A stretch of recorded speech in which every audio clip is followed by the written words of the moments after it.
Welcome back, all you kings, queens, and in-betweens, to another Should You Watch video here on the channel. And today we're getting timey-wimey with it because we're letting you know if you should watch Seventh Time Loop. The villainess enjoys a carefree life married to her worst enemy. What is it with anime titles? This is a separate topic.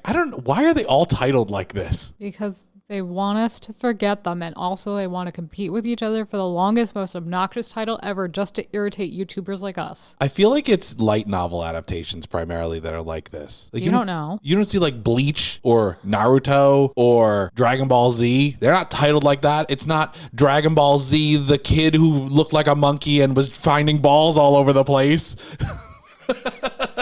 Side rant over. What do you think of this anime? I think aesthetically, it's a very nice anime. They do a lot of slow-mo. They do a lot of nice color contrast. And I could tell they put a lot of love and care into the animation. Story, so far, is a little generic and a smidge confusing. We'll get to that in a minute. Generic from the standpoint of we've seen a lot of anime where people go through lives over again, or they get stuck in a time loop, or they redo things. I mean, there's redo of Healer, there's ReZero, so on and so forth. The thing I don't get is the title is that she's a villainess, but she hasn't done anything wrong from what we can see. And she's like, I've been falsely accused. A. B, her worst enemy. I feel like saying that someone she's only technically encountered in one of her lives is her worst enemy is a bit of a stretch, potentially. I mean, he's the leader of the empire that caused the war that killed her in every life. And then he personally killed her in one life. That's pretty worst enemy. But it's like, how could someone really be your enemy if you don't know them, if you've never interacted with them, if your only interaction with them has been getting murdered by them one time?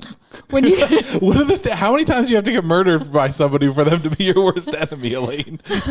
It just conceptually just strikes me as weird. I feel like there wasn't the level of animosity that you would expect for somebody being called your worst enemy because they didn't interact. But I can understand where they were coming from for the fact that he is in every life but one, the either direct or indirect cause for her dying. So I can understand. I think it was one life that she said she didn't die in war. I like that this is heading toward a chill place, though. She's like, I worked really hard in all these other lives. I seen some things, I learned some things, and now I just want to chill. And I need some chill vibes in my life, so I'm excited. Yeah, we'll have to see if it keeps staying chill. Essentially, we didn't really go over the actual summary for it, but she just keeps redoing her life, and every time she starts in the same spot where she's getting broken up with by the crown prince, and she's being accused of all this stuff, and then she takes that moment and goes forward and learns to do medicine or become a merchant or an explorer or a maid or whatever. So she's had 6 other time loops where she's experienced life, and now this is the one where she encounters the person who killed her on her last time loop, and he wants to marry her after one meeting. Because she jumped out off a balcony. It's the way you know, man. They jump off a balcony, that's a woman for you. He's like, I really dig parkour. Marry me. I don't know how she didn't break all her bones, man. That seemed like a steep drop, but that's fine. It was like a second story, like full on up there balcony, and she just jumps off of it. I don't remember if she landed in the grass or on the stone, or she landed on the grass and then rolled onto the stone. Yeah. Either way, pain. I don't know. It's got me intrigued enough that I'm going to give it the 3-episode test. I don't know if I'm going to like it a whole lot going forward. As much as I have been digging on the romance stuff lately, I don't like shoujo. Shoujo is the format that I don't really like, and that's where it's a female protagonist and a beautiful man and that whole kind of Prince Charming thing that a lot of these shows have. Even things like Apothecary Diaries has shades of that. And those are the kinds of parts of the romance genre that I don't really like. And I feel like this is going to go towards that, and I feel like I'm not going to like it. But I'm going to give it the 3 episodes. I would say that I'm intrigued while also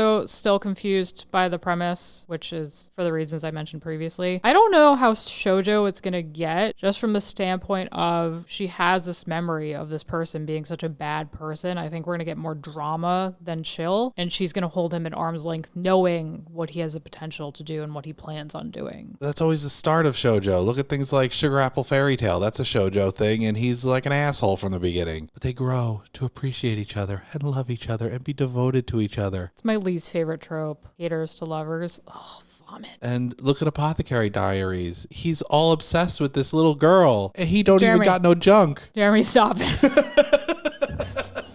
Listen, I didn't make the show. I didn't create the problematic aspect of the show. Something I do create, though, is this should you watch content here on the channel. With we me. both create it. You know. You didn't let me finish. Like the video if you like it. Leave a comment down below. Let us know what you're watching this season. Let us know your thoughts on shoujo. Subscribe to the channel so you don't miss any of this content going forward and ring that bell so you know what's up. And we'll catch you in the next one. Bye, guys.